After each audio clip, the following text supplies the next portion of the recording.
श्रीसिद्धिविनायकाय नमः। अथ श्रीसूक्ता। ॐ हिरण्यवर्णां हरिणीं सुवर्णरजतस्रजां चन्द्रां हिरणमयीं लक्ष्मीं जातवेदो महावह। तां महावह जातवेदो लक्ष्मीमनपगामिनीं यस्यां हिरण्यं विन्देयं गामश्वं पुरुषानहम्। अश्वपूर्वां रथमध्यां हस्तिनादप्रमोदिनीं श्रियं देवीमुपहये श्रीर्मा देवी जुषतां। कांसोऽस्मितां हिरण्यप्राकारा मार्द्रां ज्वलन्तीं तृप्तां तर्पयन्तीं पद्मे स्थितां पद्मवर्णां तामिहोपहये श्रियां। चन्द्रां प्रभासां यशसा ज्वलन्तीं श्रियं लोके देवजुष्टामुदारां। तां पद्मिनीमीं शरणं प्रपद्ये अलक्ष्मीर्मे नश्यतां त्वां वृणे। आदित्यवर्णे तपसोऽधिजातो वनस्पतिस्तौ वृक्षोऽथ बिल्वः। तस्य फलानि तपसा नुदन्तु या अन्तरायाश्च बाह्या अलक्ष्मीः। उपैतु मां देवसखः कीर्तिश्च मणिना सह। प्रादुर्भूतोऽस्मि राष्ट्रेऽस्मिन् कीर्तिमृद्धिं ददातु मे। क्षुत्पिपासामलां ज्येष्ठा मलक्ष्मीं नाशयाम्यहम्। अभूतिं समृद्धिं च सर्वां निर्णुद मे गृहात्। गन्धद्वारां दुराधर्षां नित्यपुष्टां करीषिणीम् ईश्वरीं सर्वभूतानां तामिहोपहये श्रियाम्। मनसः काममाकूतिं वाचः सत्यमसीमहि। पशूनां रूपमन्नस्य मयि श्रीः श्रयतां यशः। कर्दमेन प्रजा भूता मयि सम्भव कर्दम। श्रियं वासय मे कुले मातरं पद्ममालिनीम्। आपः सृजन्तु स्निग्धानि चिकलितवस मे गृहे। नीचो देवीं मातरं श्रियं वासय मे कुले। आर्द्रां पुष्करिणीं पुष्टिं पिङ्गलां पद्ममालिनीं चन्द्रां हिरणमयीं लक्ष्मीं जातवेदो महावह। आर्द्रां यः करिणीं यष्टिं सुवर्णां हेममालिनीं सूर्यां हिरणमयीं लक्ष्मीं जातवेदो महावह। तां महावह जातवेदो लक्ष्मीमनपगामिनीं यस्यां हिरण्यं प्रभूतं गावो दास्योऽश्वान्विन्देयं पुरुषानहम्। यः शुचिः प्रयतो भूत्वा जुहुयादाज्यमन्वहम्। सूक्तं पञ्चदशर्चं च श्रीकामः सततं जपेत्। अथ श्रीकनकधारा स्तोत्रम्। अङ्गं हरेः पुलकभूषणमाश्रयन्ति भृङ्गाङ्गनेव मुकुलाभरणं तमालम्। अङ्गीकृताखिलविभूतिरपाङ्गलीला माङ्गल्यदास्तु मम मङ्गलदेवतायाः। मुग्धा मुहुरविदधति वदने मुरारिः प्रेमत्रपा प्रणिहितानि गतागतानि मालादृशोर्मधुकरीव महोत्पलेया सा मे श्रियं दिशतु सागरसम्भवायाः विश्वामरेन्द्रपदवीभ्रमदानदक्ष मानन्दहेतुरधिकं मुरविद्विषोऽपि ईशन्निषीदतु मयि क्षणमीक्षणार्ध मिन्दिवरोदरसहोदरमिन्दिरायाः आमीलिताक्षमधिगम्य मुदा मुकुन्द मानन्दकन्दमनिमेषमनङ्गतन्त्रम् आकेकरस्थितकनीनिकपक्ष्मनेत्रम् भूत्यै भवेन्मम भुजङ्गशयाङ्गनायाः बाहुवन्तरे मधुजितः श्रितकौस्तुभेया हारावलीव हरिनीलमयी विभाति कामप्रदा भगवतोऽपि कटाक्षमाला कल्याणमावहतु मे कमलालयायाः कालाम्बुदालिललितो रसिकैटभारेर्धाराधरे स्फुरति या तडिदङ्गनेव मातुः समस्तजगतां महनीयमूर्तिर्भद्राणि मे दिशतु भार्गवनन्दनायाः प्राप्तं पदं प्रथमतः किल यत्प्रभावान् माङ्गल्यभाजि मधुमाथिनि मन्मथेन मय्यापतेत्तदिह मन्थरमीक्षणार्धम् मन्दालसं च मकरालयकन्यकायाः दद्याद्दयानुपवनो द्रविणाम्बुधारा मस्मिन्न किञ्चन विहङ्गशिशौ विषण्णे दुष्कर्म घर्ममपनीय चिराय दूरम् नारायणप्रणयिनी नयनाम्बुवाहः इष्टाविशिष्टमतयोऽपि यया दयार्द्र दृष्ट्या त्रिविष्टपपदं सुलभं लभन्ते दृष्टिः प्रहृष्टकमलोदरदीप्तिरिष्टां पुष्टिं कृषिष्ट मम पुष्करविस्तरायाः गीर्देवतेति गरुडध्वजसुन्दरीति शाकम्भरीति शशिशेखरवल्लभेति सृष्टिस्थितिप्रलयकेलिषु संस्थितायै तस्यै नमस्त्रिभुवनैकगुरुस्तरुण्यै श्रुत्यै नमोऽस्तु शुभकर्मफलप्रसूत्यै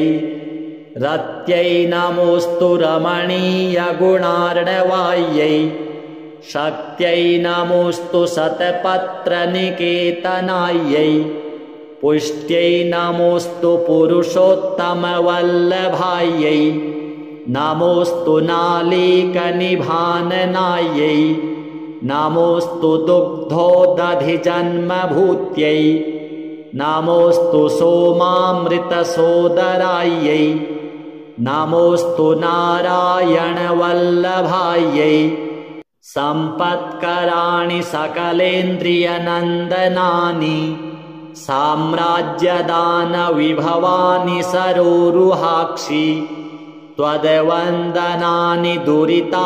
हरणोद्यतानि मामेव मातरनिशं कलयन्तु मान्ये यत्कटाक्षसमुपासनाविधिः सेवकस्य सकलार्थसम्पदः शन्तनोति वचनाङ्गमानसैस्त्वां मुरारिहृदयेश्वरीं भजे सरसिजनिलये सरोजहस्ते धवलतमांशुकगन्धमाल्यशोभे भगवति हरिवल्लभे मनोज्ञे त्रिभुवनभूतिकरि प्रसीद मह्यम् दिग्हस्तिभिः कनककुम्भमुखावसृष्ट स्वरवाहिनी विमलचारुजलप्लुताङ्गीं प्रातर्नमामि जगतां जननीमशेष लोकाधिनाथ गृहिणीममृताब्धिपुत्रीं कमले कमलाक्षवल्लभे त्वं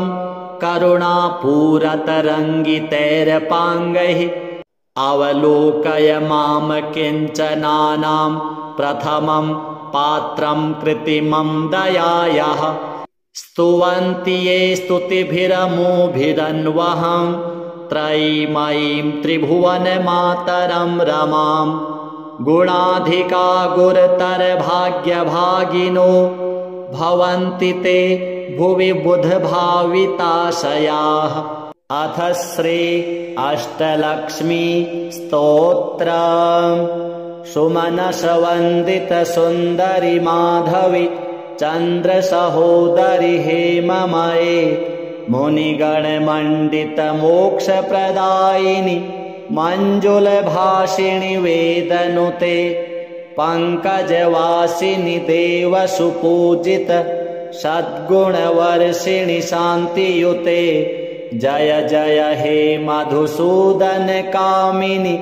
आदिलक्ष्मि सदा पालय माम् अहि कलिकल्मषनाशिनि कामिनि वैदिकरूपिणि वेदमये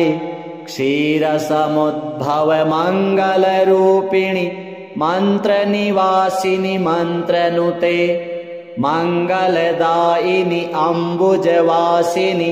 देवगणाश्रितपादयुते जय जय हे मधुसूदन कामिनि धान्यलक्ष्मि सदा पालय माम् जय वरवर्णिनि वैष्णवि भार्गवि मन्त्रस्वरूपिणि मन्त्रमये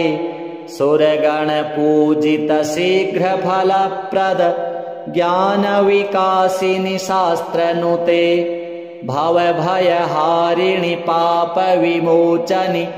साधुजनाश्रितपादयुते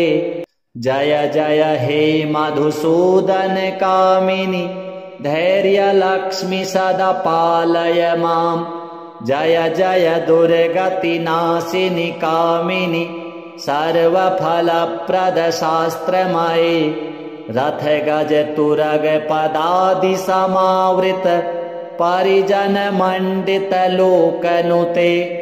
हरिहर ब्रह्म सुपूजित सेवित तापनिवारिणि पादयुते जय जय हे मधुसूदन कामिनि गजलक्ष्मी रूपेण पालय माम् अहि खगवाहिनि मोहिनि चक्रिणि रागविवर्धिनि ज्ञानमये गुणगणवारिधि लोकहितैषिणि स्वरसप्तभूषित गाननुते सकल सुरासुर देव मुनीश्वर मानव वन्दित पादयुते जय जय हे मधुसूदन कामिनि संतान लक्ष्मी त्वं पालय माम् जय कमलासनि सद्गतिदायिनि ज्ञान विकासिनि गानमये अनुदिनमर्चित कुङ्कुमधूसर भूषित वासित वाद्यनुते कनकधरास्तुति वैभव वन्दित शङ्कर देशिक मान्यपदे जय जय हे मधुसूदन कामिनि विजयलक्ष्मी सदा पालय माम् प्रणत सुरेश्वरि भारति भार्गवि शोकविनाशिनि रत्नमये मणिमय भूषित कर्ण विभूषण शान्ति समावृत हास्यमुखे नवनिधिदायिनि कलिमलहारिणि कामित फलप्रद हस्तयुते जय जय हे मधुसूदन कामिनि विद्यालक्ष्मी सदा पालय माम् धिमि धिमि धिन् धिमि धिन् धिमि धिन् धिमि दुन्दुभिनाद सुपूर्णमये घुम घुम घुं घुम घुं घुम घुं घुम शङ्खनिनाद सुवाद्यनुते वेदपुराणेतिहाससुपूजित वैदिकमार्गप्रदर्शयुते जय जय हे मधुसूदन कामिनि धनलक्ष्मीरूपेण पालय माम् हिरण्यवर्णां हरिणीं सुवर्णरजतस्रजां चन्द्रां हिरणमयीं लक्ष्मीं जातवेदो महावह तां महावह जातवेदो लक्ष्मीमनपगामिनीं यस्यां हिरण्यं विन्देयं गामश्वं पुरुषानहम् अश्वपूर्वां रथमध्यां हस्तिनादप्रमोदिनीं श्रियं देवीमुपहये श्रीर्मा देवी जुषतां कांसोऽस्मितां हिरण्यप्राकारा मार्द्रां ज्वलन्तीं तृप्तां तर्पयन्तीं पद्मे स्थितां पद्मवर्णां तामिहोपहये श्रियां चन्द्रां प्रभासां यशसा ज्वलन्तीं श्रियं लोके देवजुष्टामुदारां तां पद्मिनीमीं शरणं प्रपद्ये अलक्ष्मीर्मे नश्यतां त्वां वृणे आदित्यवर्णे तपसोऽधिजातो वनस्पतिस्तौ वृक्षोऽथ बिल्वः तस्य फलानि तपसा नुदन्तु या अन्तरायाश्च बाह्या अलक्ष्मीः उपैतु मां देवसखः कीर्तिश्च मणिना सह प्रादुर्भूतोऽस्मि राष्ट्रेऽस्मिन् कीर्तिमृद्धिं ददातु मे क्षुत्पिपासामलां ज्येष्ठा मलक्ष्मीं नाशयाम्यहम् अभूतिं समृद्धिं च सर्वां निर्णुद मे गृहात् गन्धद्वारां दुराधर्षां नित्यपुष्टां करीषिणीम् ईश्वरीं सर्वभूतानां तामिहोपहये श्रियां मनसः काममाकूतिं वाचः सत्यमसीमहि पशूनां रूपमन्नस्य मयि श्रीः श्रयतां यशः कर्दमेन प्रजा भूता मयि सम्भव कर्दम श्रियं वासय मे कुले मातरं पद्ममालिनीम् आपः सृजन्तु स्निग्धानि चिकलितवस मे गृहे नीचो देवीं मातरं श्रियं वासय मे कुले आर्द्रां पुष्करिणीं पुष्टिं पिङ्गलां पद्ममालिनीं चन्द्रां हिरणमयीं लक्ष्मीं जातवेदो महावह आर्द्रां यः करिणीं यष्टिं सुवर्णां हेममालिनीं सूर्यां हिरणमयीं लक्ष्मीं जातवेदो महावह तां महावह जातवेदो लक्ष्मीमनपगामिनीं यस्यां हिरण्यं प्रभूतं गावो दास्योऽश्वान्विन्देयं पुरुषानहम् यः शुचिः प्रयतो भूत्वा जुहुयादाज्यमन्वहम् सूक्तं पञ्चदशर्चं च श्रीकामः सततं जपेत् अथ श्री कनकधारा स्तोत्रम् अङ्गं हरेः पुलकभूषणमाश्रयन्ति भृङ्गाङ्गनेव मुकुलाभरणं तमालम् अङ्गीकृताखिलविभूतिरपाङ्गलीला माङ्गल्यदास्तु मम मङ्गलदेवतायाः मुग्धा मुहुरविदधति वदने मुरारिः प्रेमत्रपा प्रणिहितानि गतागतानि मालादृशोर्मधुकरीव महोत्पलेया सा मे श्रियं दिशतु सागरसम्भवायाः विश्वामरेन्द्रपदवीभ्रमदानदक्ष मानन्दहेतुरधिकं मुरविद्विषोऽपि ईशन्निषीदतु मयि क्षणमीक्षणार्ध मिन्दिवरोदरसहोदरमिन्दिरायाः आमीलिताक्षमधिगम्य मुदा मुकुन्द मानन्दकन्दमनिमेषमनङ्गतन्त्रम् आकेकरस्थितकनीनिकपक्ष्मनेत्रम् भूत्यै भवेन्मम भुजङ्गशयाङ्गनायाः बाहुवन्तरे मधुजितः श्रितकौस्तुभेया हारावलीव हरिनीलमयी विभाति कामप्रदा भगवतोऽपि कटाक्षमाला कल्याणमावहतु मे कमलालयायाः कालाम्बुदालिललितो रसिकैटभारैर्धाराधरे स्फुरति या तडिदङ्गनेव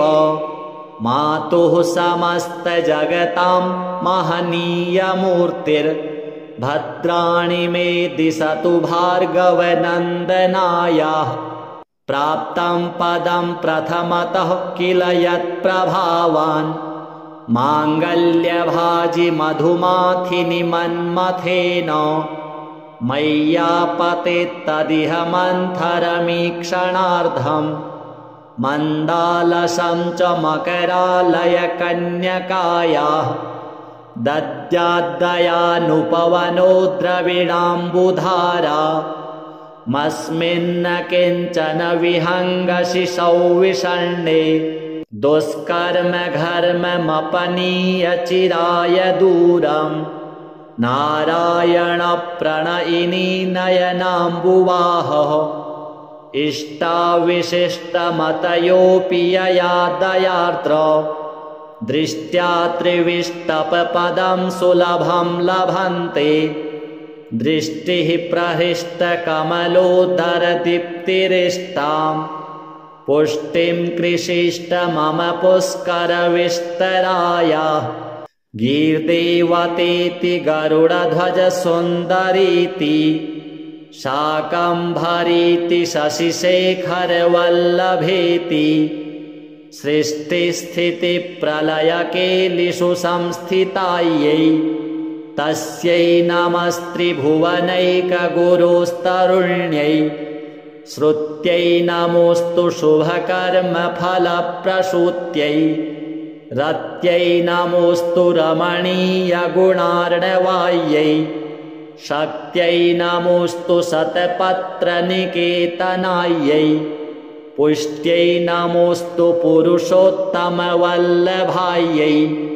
नमोऽस्तु नालीकनिभाननायै नमोऽस्तु दुग्धोदधिजन्मभूत्यै नमोऽस्तु सोमामृतसोदरायै नमोऽस्तु नारायणवल्लभायै सम्पत्कराणि सकलेन्द्रियनन्दनानि साम्राज्यदानविभवानि सरोरुहाक्षि त्वद्वन्दनानि दुरिता हरणोद्यतानि मामेव मातरनिशं कलयन्तु मान्ये यत्कटाक्षसमुपासनाविधिः सेवकस्य सकलार्थसम्पदः शन्तनोति वचनाङ्गमानसैस्त्वां मुरारिहृदयेश्वरीं भजे सरसिजनिलये सरोजहस्ते धवलतमांशुकगन्धमाल्यशोभे भगवति हरिवल्लभे मनोज्ञे त्रिभुवनभूतिकरि प्रसीद मह्यम् दिग्हस्तिभिः कनककुम्भमुखावसृष्ट स्वरवाहिनी विमलचारुजलप्लुताङ्गीं प्रातर्नमामि जगतां जननीमशेष लोकाधिनाथ गृहिणीममृताब्धिपुत्रीं कमले कमलाक्षवल्लभे त्वं करुणापूरतरङ्गितैरपाङ्गैः अवलोकय मां किञ्चनानां प्रथमं पात्रं कृत्रिमं दयायाः स्तुवन्ति ये स्तुतिभिरमुभिरन्वहं त्रयीमयीं त्रिभुवनमातरं रमां गुणाधिका गुरुतरभाग्यभागिनो भवन्ति ते भुवि बुधभाविताशयाः। अथ श्री अष्टलक्ष्मी स्तोत्रम्। सुमनसवन्दित सुन्दरि माधवी चन्द्रसहोदरि हेममये मुनिगणमण्डित मोक्षप्रदायिनि मञ्जुलभाषिणि वेदनुते पङ्कजवासिनि देवसुपूजित सद्गुणवर्षिणि शान्तियुते जय जय हे मधुसूदन कामिनि आदिलक्ष्मि सदा पालय माम् अहिकलिकल्मषनाशिनि कामिनि वैदिकरूपिणि वेदमये क्षीरसमुद्भव मङ्गलरूपिणि मन्त्रनिवासिनि मन्त्रनुते मङ्गलदायिनि अम्बुजवासिनि देवगणाश्रितपादयुते जय जय हे मधुसूदन कामिनि धान्यलक्ष्मि सदा पालय माम् जय वरवर्णिनि वैष्णवि भार्गवि मन्त्रस्वरूपिणि मन्त्रमये सुरगणपूजित शीघ्रफलप्रद ज्ञानविकासिनि शास्त्रनुते भवभयहारिणि पापविमोचनि साधुजनाश्रितपादयुते जय जय हे मधुसूदन कामिनि धैर्यलक्ष्मि सदा पालय माम् जय जय दुर्गतिनाशिनि कामिनि सर्वफलप्रद शास्त्रमये रथ गज तुरग पदादि समावृत परिजन मंडित लोकनुते हरिहर ब्रह्म सुपूजित सेवित ताप निवारिणि पादयुते जय जय हे मधुसूदन कामिनि गजलक्ष्मी रूपेण पालय माम् अहि खगवाहिनि मोहिनि चक्रिणि रागविवर्धिनि ज्ञानमये गुणगणवारिधि लोकहितैषिणि स्वरसप्तभूषित गाननुते सकल सुरासुर देव मुनीश्वर मानव वंदित पादयुते जय जय हे मधुसूदन कामिनि संतान लक्ष्मी त्वं पालय माम् जय कमलासनि सद्गतिदायिनि ज्ञान विकासिनि गानमये अनुदिनमर्चित कुङ्कुमधूसर भूषित वासित वाद्यनुते कनकधरास्तुति वैभव वन्दित शङ्कर देशिक मान्यपदे जय जय हे मधुसूदन कामिनि विजयलक्ष्मी सदा पालय माम् प्रणत सुरेश्वरि भारति भार्गवि शोकविनाशिनि रत्नमये मणिमय भूषित कर्ण विभूषण शान्ति समावृत हास्यमुखे नवनिधिदायिनि कलिमलहारिणि कामित फलप्रद हस्तयुते जय जय हे मधुसूदन कामिनि विद्यालक्ष्मी सदा पालय माम् धिमि धिमि धिन् धिमि धिन् धिमि धिन् धिमि दुन्दुभिनाद सुपूर्णमये घुम घुम घुं घुम घुं घुम घुं घुम शङ्खनिनादसुवाद्यनुते वेदपुराणेतिहाससुपूजित वैदिकमार्गप्रदर्शयुते जय जय हे मधुसूदन कामिनि धनलक्ष्मीरूपेण पालय माम् हिरण्यवर्णां हरिणीं सुवर्णरजतस्रजां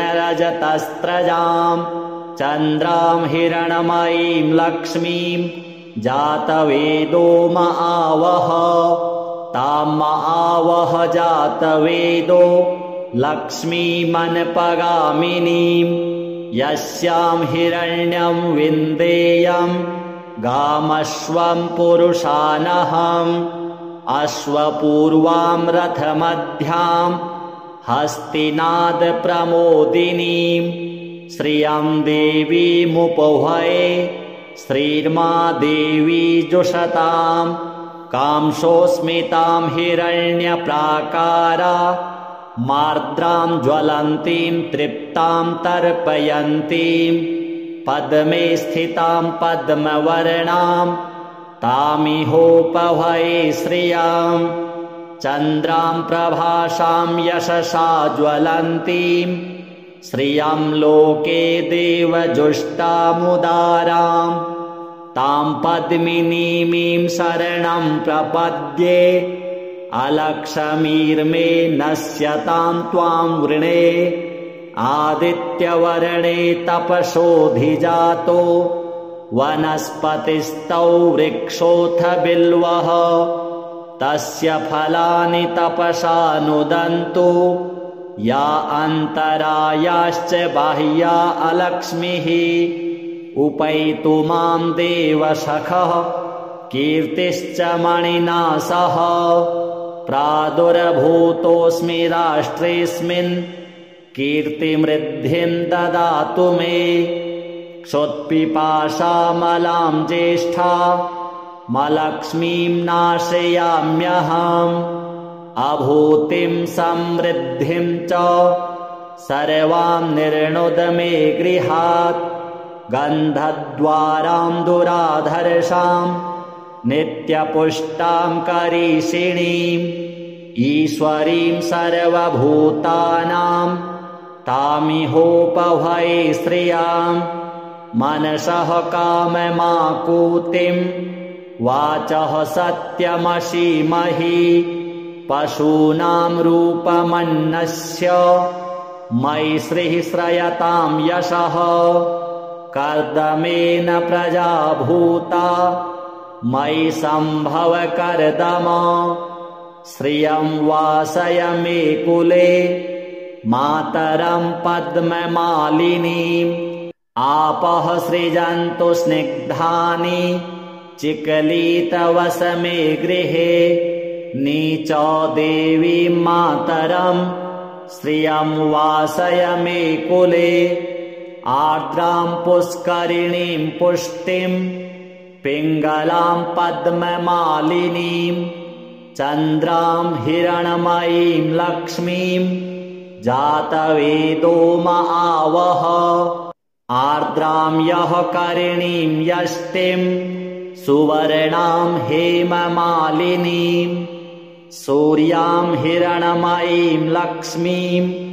जातवेदो महावह तां महावह जातवेदो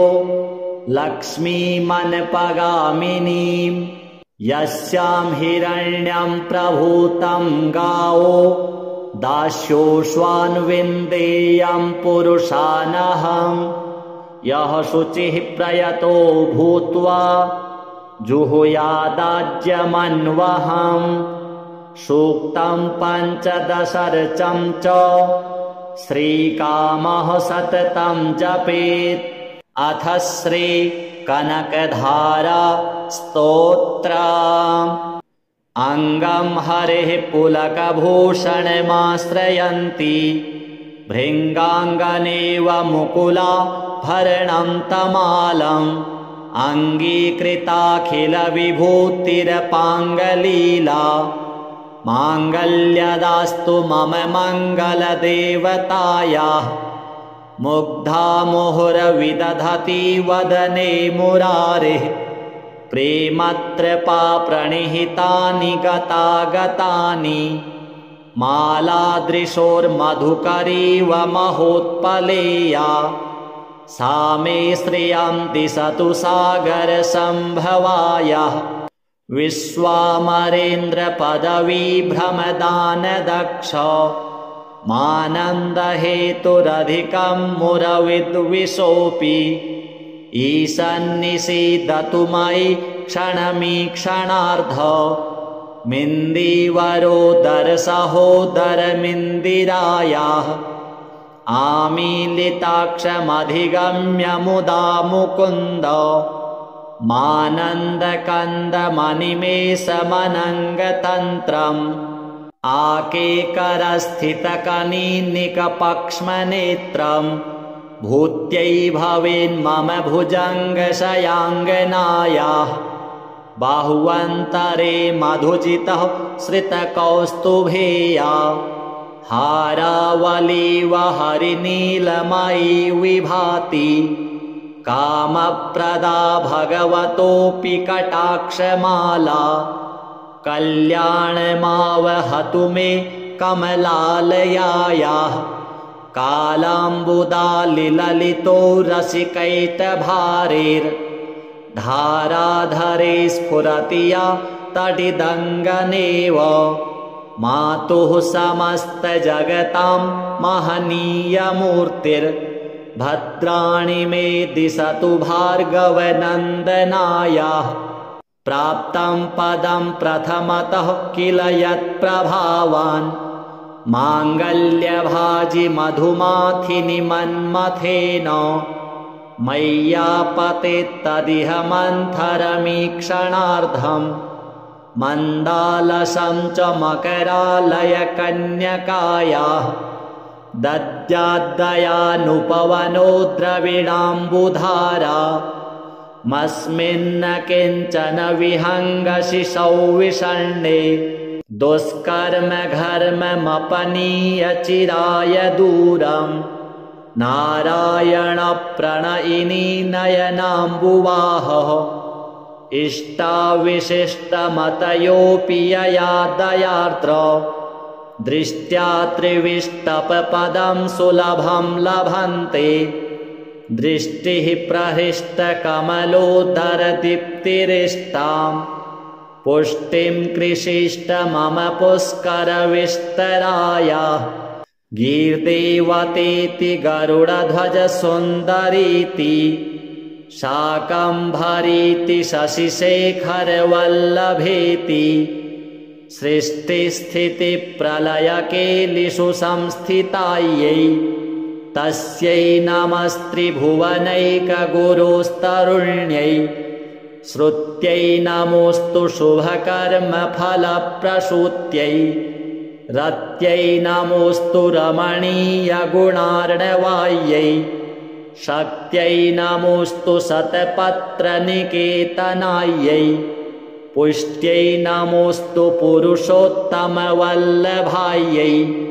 नमोऽस्तु नालीकनिभाननायै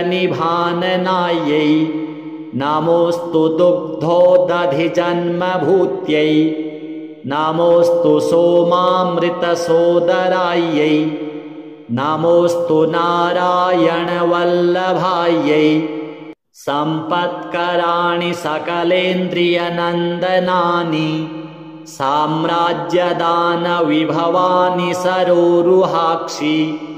त्वद्वन्दनानि दुरिता हरणोद्यतानि मामेव मातरनिशं कलयन्तु मान्ये यत्कटाक्षसमुपासनाविधिः सेवकस्य सकलार्थसम्पदः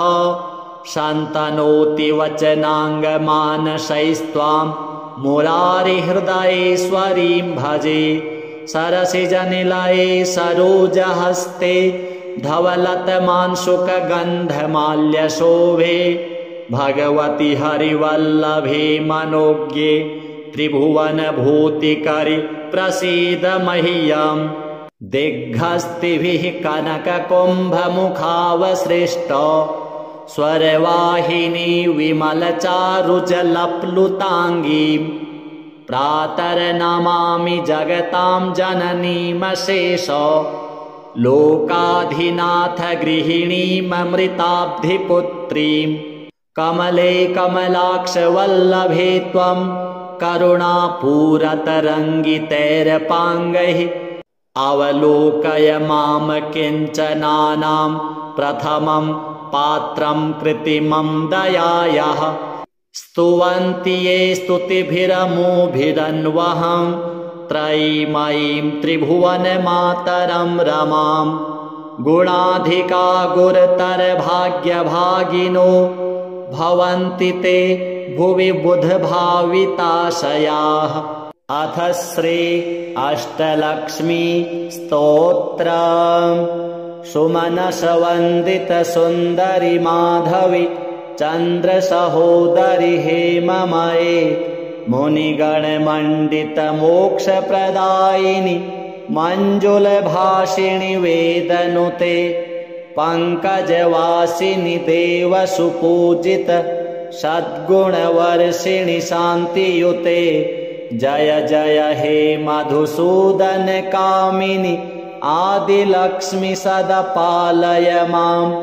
अहिकलिकल्मषनाशिनि कामिनि वैदिकरूपिणि वेदमये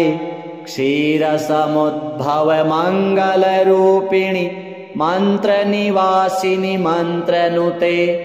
मङ्गलदायिनि अम्बुजवासिनि देवगणाश्रितपादयुते जय जय हे मधुसूदन कामिनि धान्यलक्ष्मि सदा पालय माम् जय वरवर्णिनि वैष्णवि भार्गवि मन्त्रस्वरूपिणि मन्त्रमये सुरगणपूजित शीघ्रफलप्रद ज्ञानविकासिनि शास्त्रनुते भवभयहारिणि पापविमोचनि साधुजनाश्रितपादयुते जय जय हे मधुसूदन कामिनि धैर्यलक्ष्मि सदा पालय माम् जय जय दुर्गतिनाशिनि कामिनि सर्वफलप्रद शास्त्रमये रथ गज तुरग पदादि समावृत परिजन मंडित लोकनुते हरिहर ब्रह्म सुपूजित सेवित ताप निवारिणि पादयुते जय जय हे मधुसूदन कामिनि गजलक्ष्मी रूपेण पालय माम् अहि खगवाहिनि मोहिनि चक्रिणि रागविवर्धिनि ज्ञानमये गुणगणवारिधि लोकहितैषिणि स्वरसप्तभूषित गाननुते सकल सुरासुर देव मुनीश्वर मानव वंदित पादयुते जय जय हे मधुसूदन कामिनि संतान लक्ष्मी त्वं पालय माम् जय कमलासनि सद्गतिदायिनि ज्ञान विकासिनि गानमये अनुदिनमर्चित कुङ्कुमधूसर भूषित वासित वाद्यनुते कनकधरास्तुति वैभव वन्दित शंकर देशिक मान्य पदे जय जय हे मधुसूदन कामिनि विजय लक्ष्मी सदा पालय माम् प्रणत सुरेश्वरि भारती भार्गवी शोक विनाशिनि रत्नमये मणिमय भूषित कर्ण विभूषण शांति समावृत हास्य मुखे नवनिधि दायिनि कलिमल हारिणि कामित फलप्रद हस्तयुते जय जय हे मधुसूदन कामिनि विद्यालक्ष्मी सदा पालय माम् धिमि धिमि धिन् धिमि धिन् धिमि धिन् धिमि दुन्दुभिनाद सुपूर्णमये घुम घुम घुं घुम घुं घुम घुं घुम शङ्खनिनाद सुवाद्यनुते वेदपुराणेतिहास सुपूजित वैदिकमार्ग प्रदर्शयुते जय जय हे मधुसूदन कामिनि धनलक्ष्मीरूपेण पालय माम् हिरण्यवर्णां हरिणीं सुवर्णरजतस्रजां चन्द्रां हिरणमयीं लक्ष्मीं जातवेदो म आवह तां म आवह जातवेदो लक्ष्मीमनपगामिनीं यस्यां हिरण्यं विन्देयं गामश्वं पुरुषानहम् अश्वपूर्वां रथमध्यां हस्तिनाद प्रमोदिनीं श्रियं देवीमुपहये श्रीर्मा देवी जुषतां कांसोऽस्मितां हिरण्यप्राकारा मार्द्रां ज्वलन्तीं तृप्तां तर्पयन्तीं पद्मे स्थितां पद्मवर्णां तामिहोपहये श्रियां चन्द्रां प्रभासां यशसा ज्वलन्तीं श्रियं लोके देवजुष्टामुदारां तां पद्मिनीमीं शरणं प्रपद्ये अलक्ष्मीर्मे नश्यतां त्वां वृणे आदित्यवर्णे तपसोऽधिजातो वनस्पतिस्थौ वृक्षोऽथ बिल्वः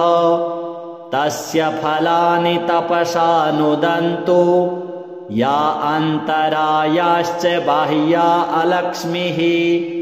उपैतु मां देवसखः कीर्तिश्च मणिना सह प्रादुर्भूतोऽस्मि राष्ट्रेऽस्मिन् कीर्तिमृद्धिं ददातु मे क्षुत्पिपासामलां ज्येष्ठा मलक्ष्मीं नाशयाम्यहम् अभूतिं समृद्धिं च सर्वां निर्णुद मे गृहात् गन्धद्वारां दुराधर्षां नित्यपुष्टां करीषिणीं ईश्वरीं सर्वभूतानां तामिहोपहये श्रियां मनसः काममाकूतिं वाचः सत्यमसीमहि पशूनां रूपमन्नस्य मयि श्रीः श्रयतां यशः कर्दमेन प्रजा भूता मयि सम्भव कर्दम श्रियं वासय मे कुले मातरं पद्ममालिनीम् आपः सृजन्तु स्निग्धानि चिकलितवस मे गृहे नीचो देवीं मातरं श्रियं वासय मे कुले आर्द्रां पुष्करिणीं पुष्टिं पिङ्गलां पद्ममालिनीं चन्द्रां हिरणमयीं लक्ष्मीं जातवेदो म आवह आर्द्रां यः करिणीं यष्टिं सुवर्णां हेममालिनीं सूर्यां हिरणमयीं लक्ष्मीं जातवेदो म आवह तां म आवह जातवेदो लक्ष्मीमनपगामिनीं यस्यां हिरण्यं प्रभूतं गावो दास्योऽश्वान्विन्देयं पुरुषानहम् यः शुचिः प्रयतो भूत्वा जुहुयादाज्यमन्वहम् सूक्तं पञ्चदशर्चं च श्रीकामः सततं जपेत् अथ श्री कनकधारा स्तोत्रम् अङ्गं हरेः पुलकभूषणमाश्रयन्ति भृङ्गाङ्गनेव मुकुलाभरणं तमालम् अङ्गीकृताखिलविभूतिरपाङ्गलीला माङ्गल्यदास्तु मम मङ्गलदेवतायाः मुग्धा मुहुर्विदधति वदने मुरारेः प्रेमत्रपा प्रणिहितानि गतागतानि मालादृशोर्मधुकरीव महोत्पलेया सा मे श्रियं दिशतु सागरसम्भवायाः विश्वामरेन्द्रपदवीभ्रमदानदक्ष मानन्दहेतुरधिकं मुरविद्विषोऽपि ईशन्निषीदतु मयि क्षणमीक्षणार्ध मिन्दिवरोदरसहोदरमिन्दिरायाः आमीलिताक्षमधिगम्य मुदा मुकुन्द मानन्दकन्दमनिमेषमनङ्गतन्त्रम् आकेकरस्थितकनीनिकपक्ष्मनेत्रम् भूत्यै भवेन्मम भुजङ्गशयाङ्गनायाः बाहुवन्तरे मधुजितः श्रितकौस्तुभेया हारावलीव हरिनीलमयी विभाति कामप्रदा भगवतोऽपि कटाक्षमाला कल्याणमावहतु मे कमलालयायाः कालाम्बुदालिललितो रसिकैटभारेर्धाराधरे स्फुरति या तडिदङ्गनेव मातुः समस्तजगतां महनीयमूर्तिर्भद्राणि मे दिशतु भार्गवनन्दनायाः प्राप्तं पदं प्रथमतः किल यत्प्रभावान् माङ्गल्यभाजि मधुमाथिनि मन्मथेन मय्यापतेत्तदिह मन्थरमीक्षणार्धम् मन्दालसं च मकरालयकन्यकायाः दद्याद्दयानुपवनो द्रविणाम्बुधारा मस्मिन्न किञ्चन विहङ्गशिशौ विषण्णे दुष्कर्म घर्ममपनीय चिराय दूरम् नारायणप्रणयिनी नयनाम्बुवाहः इष्टाविशिष्टमतयोऽपि यया दयार्द्र दृष्ट्या त्रिविष्टपपदं सुलभं लभन्ते दृष्टिः प्रहृष्टकमलोदरदीप्तिरिष्टाम् पुष्टिं कृषिष्ट मम पुष्करविस्तरायाः गीर्देवतेति गरुडध्वजसुन्दरीति शाकम्भरीति शशिशेखरवल्लभेति सृष्टिस्थितिप्रलयकेलिषु संस्थितायै तस्यै नमस्त्रिभुवनैकगुरोस्तरुण्यै श्रुत्यै नमोऽस्तु शुभकर्मफलप्रसूत्यै रत्यै नमोऽस्तु रमणीयगुणार्णवायै शक्त्यै नमोऽस्तु शतपत्रनिकेतनायै पुष्ट्यै नमोऽस्तु पुरुषोत्तमवल्लभायै नमोऽस्तु नालीकनिभाननायै नमोऽस्तु दुग्धोदधिजन्मभूत्यै नमोऽस्तु सोमामृतसोदरायै नमोऽस्तु नारायणवल्लभायै सम्पत्कराणि सकलेन्द्रियनन्दनानि साम्राज्यदानविभवानि सरोरुहाक्षि त्वद्वन्दनानि दुरिता हरणोद्यतानि मामेव मातरनिशं कलयन्तु मान्ये यत्कटाक्षसमुपासनाविधिः सेवकस्य सकलार्थसम्पदः शन्तनोति वचनाङ्गमानसैस्त्वां मुरारिहृदयेश्वरीं भजे सरसिजनिलये सरोजहस्ते धवलतमांशुकगन्धमाल्यशोभे भगवति हरिवल्लभे मनोज्ञे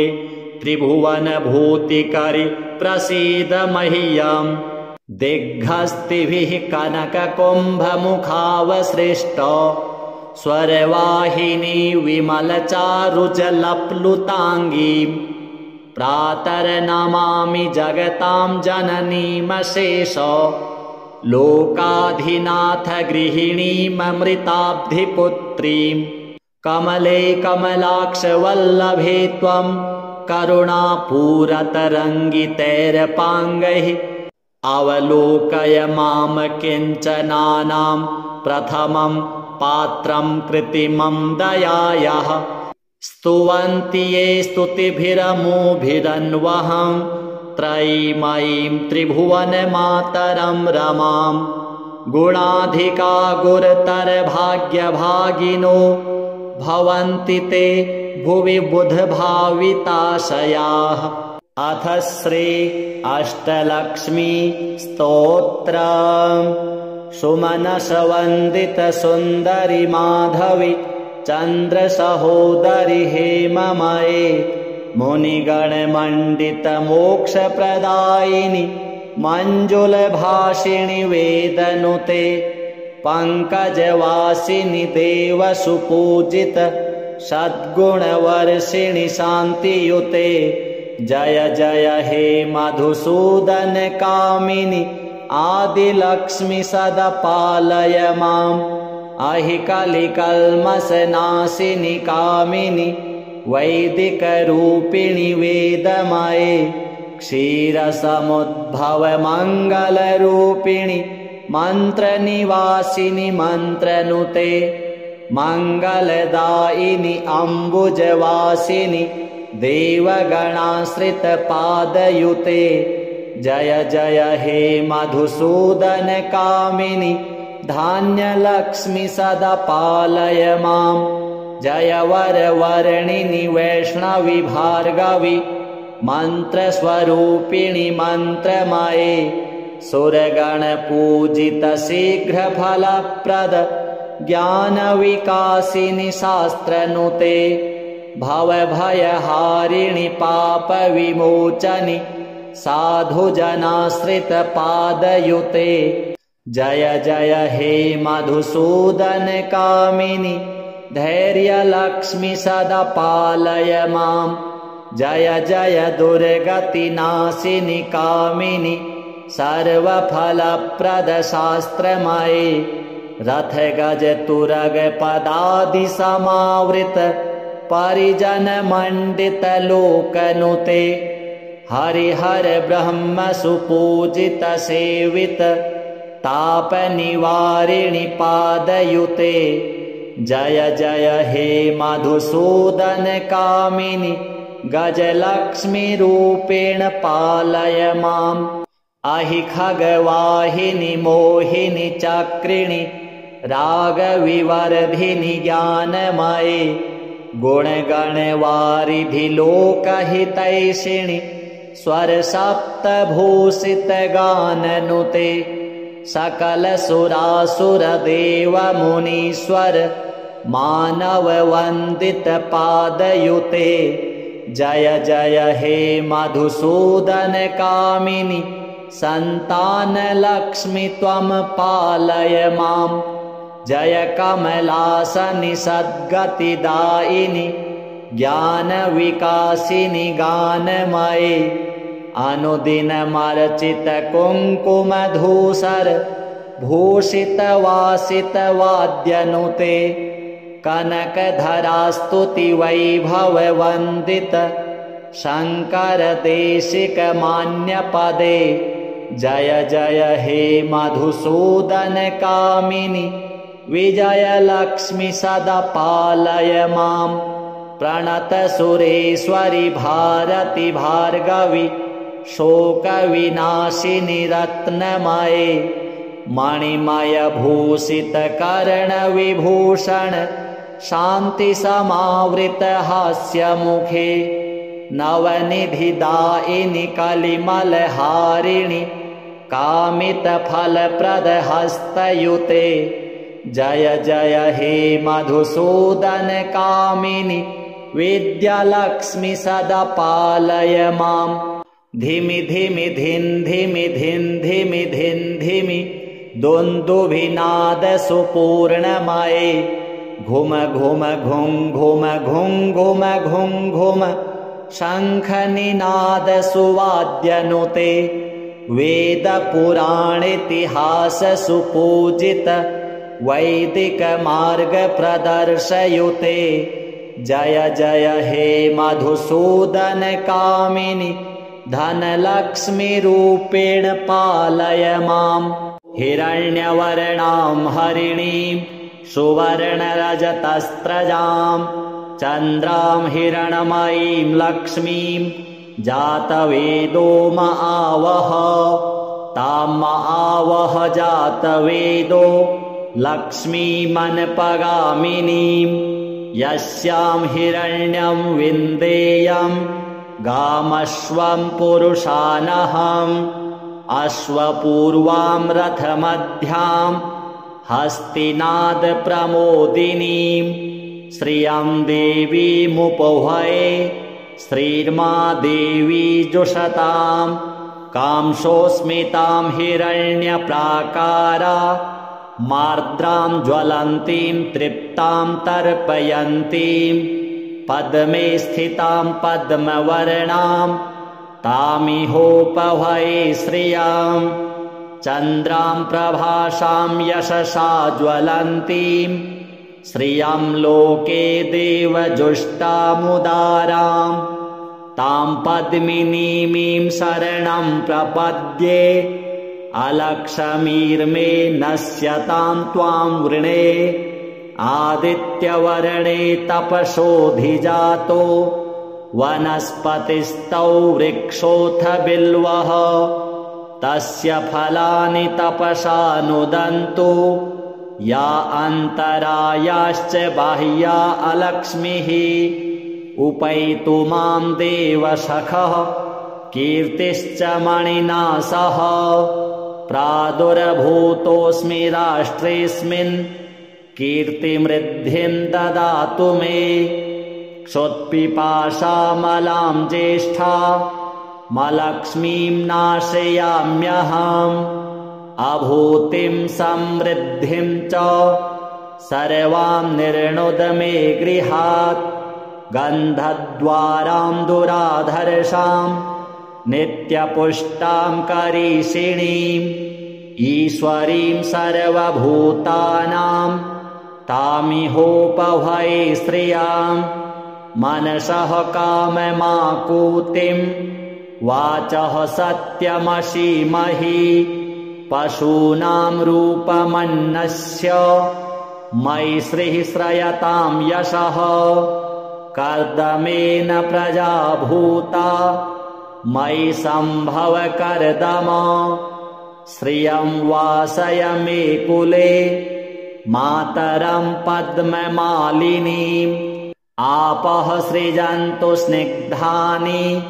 चिकलितवस मे गृहे नीचो देवीं मातरं श्रियं वासय मे कुले आर्द्रां पुष्करिणीं पुष्टिं पिङ्गलां पद्ममालिनीं चन्द्रां हिरणमयीं लक्ष्मीं जातवेदो म आवह आर्द्रां यः करिणीं यष्टिं सुवर्णां हेममालिनीं सूर्यां हिरणमयीं लक्ष्मीं जातवेदो म आवह तां म आवह जातवेदो लक्ष्मीमनपगामिनीं यस्यां हिरण्यं प्रभूतं गावो दास्योऽश्वान्विन्देयं पुरुषानहम् यः शुचिः प्रयतो भूत्वा जुहुयादाज्यमन्वहम् सूक्तं पञ्चदशर्चं च श्रीकामः सततं जपेत् अथ श्री कनकधारा स्तोत्रम् अङ्गं हरिः पुलकभूषणमाश्रयन्ति भृङ्गाङ्गनेव मुकुला भरणं तमालं अङ्गीकृताखिलविभूतिरपाङ्गलीला माङ्गल्यदास्तु मम मङ्गलदेवतायाः मुग्धा मुहुरविदधति वदने मुरारिः प्रेमत्रपा प्रणिहितानि गतागतानि मालादृशोर्मधुकरीव महोत्पलेया सा मे श्रियं दिशतु सागरसम्भवायाः विश्वामरेन्द्रपदवीभ्रमदानदक्ष मानन्दहेतुरधिकं मुरविद्विषोऽपि ईशन्निषीदतु मयि क्षणमीक्षणार्ध मिन्दीवरोदरसहोदरमिन्दिरायाः आमीलिताक्षमधिगम्य मुदा मुकुन्द मानन्दकन्दमनिमेषमनङ्गतन्त्रम् आकेकरस्थितकनीनिकपक्ष्मनेत्रम् भूत्यै भवेन्मम भुजङ्गशयाङ्गनायाः बाहुवन्तरे मधुजितः श्रितकौस्तुभेया हारावलीव हरिनीलमयी विभाति कामप्रदा भगवतोऽपि कटाक्षमाला कल्याणमावहतु मे कमलालयायाः कालाम्बुदालिललितो रसिकैटभारेर्धाराधरे स्फुरति या तडिदङ्गनेव मातुः समस्तजगतां महनीयमूर्तिर्भद्राणि मे दिशतु भार्गवनन्दनायाः प्राप्तं पदं प्रथमतः किल यत्प्रभावान् माङ्गल्यभाजि मधुमाथिनि मन्मथेन मय्यापतेत्तदिह मन्थरमीक्षणार्धम् मन्दालसं च मकरालयकन्यकायाः दद्याद्दयानुपवनो द्रविडाम्बुधारा मस्मिन्न किञ्चन विहङ्गशिशौ विषण्णे दुष्कर्मघर्ममपनीय चिराय दूरम् नारायणप्रणयिनी नयनाम्बुवाहः इष्टाविशिष्टमतयोऽपि यया दयार्द्र दृष्ट्या त्रिविष्टपपदं सुलभं लभन्ते दृष्टिः प्रहृष्टकमलोदरदीप्तिरिष्टां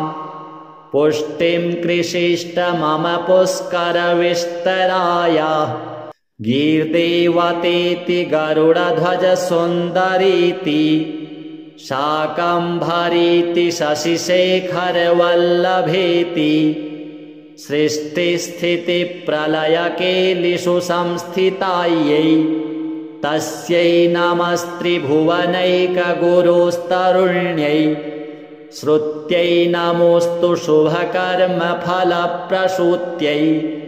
रत्यै नमोऽस्तु रमणीयगुणार्णवायै शक्त्यै नमोऽस्तु शतपत्रनिकेतनायै पुष्ट्यै नमोऽस्तु पुरुषोत्तमवल्लभायै नमोऽस्तु नालीकनिभाननायै नमोऽस्तु दुग्धोदधिजन्मभूत्यै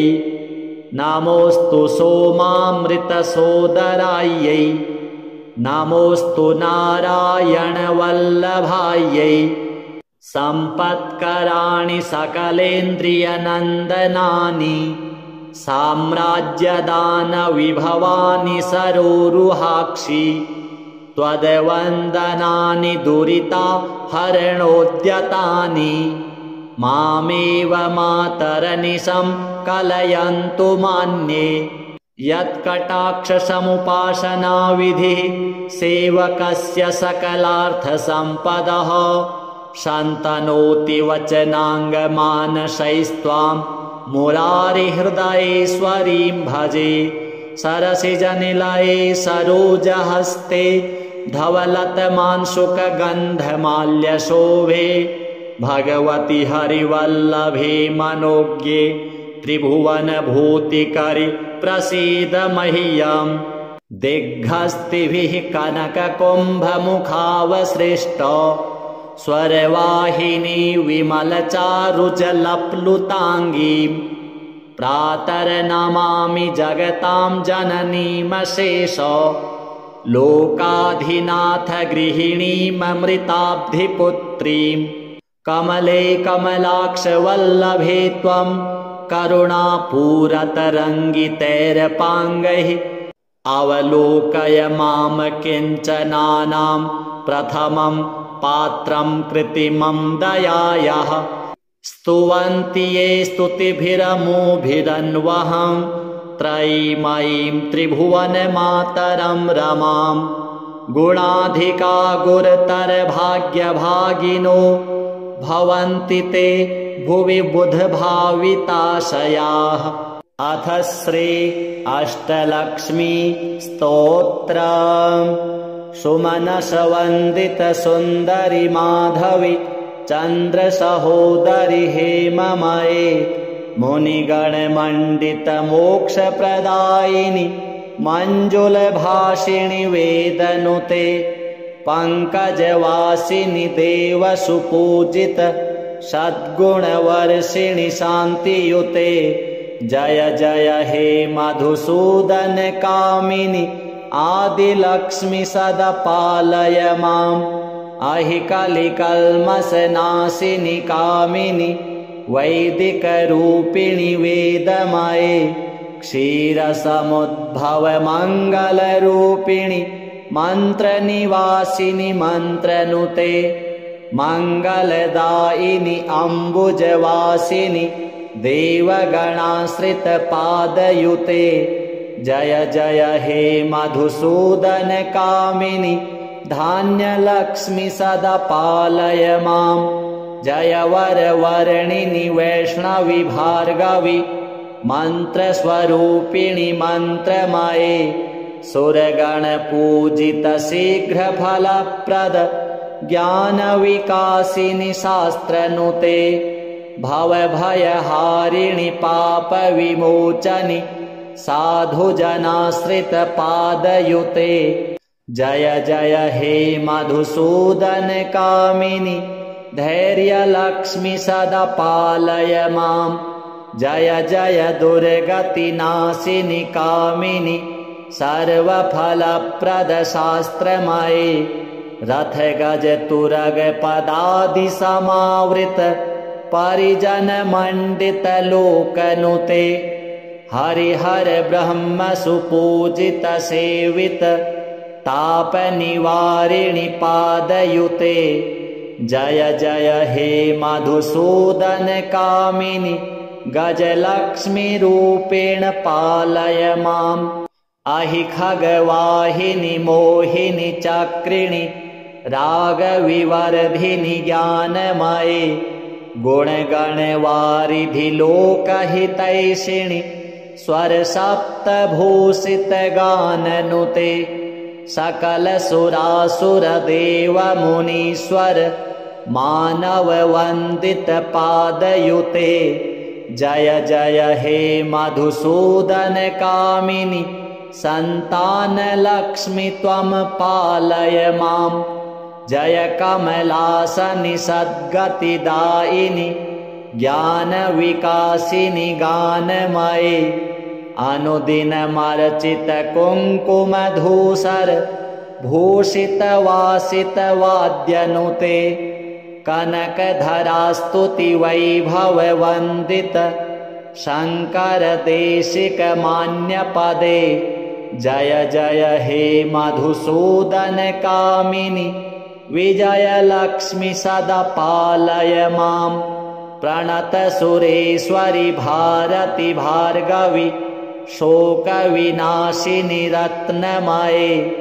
मणिमय भूषित कर्णविभूषण शान्ति समावृत हास्यमुखे नवनिधिदायिनि कलिमलहारिणि कामितफलप्रद हस्तयुते जय जय हे मधुसूदन कामिनि विद्यालक्ष्मी सदा पालय माम् धिमि धिमि धिन् धिमि धिन् धिमि धिन् धिमि दुन्दुभिनाद सुपूर्णमये घुम घुम घुं घुम घुं घुम घुं घुम शङ्खनिनाद सुवाद्यनुते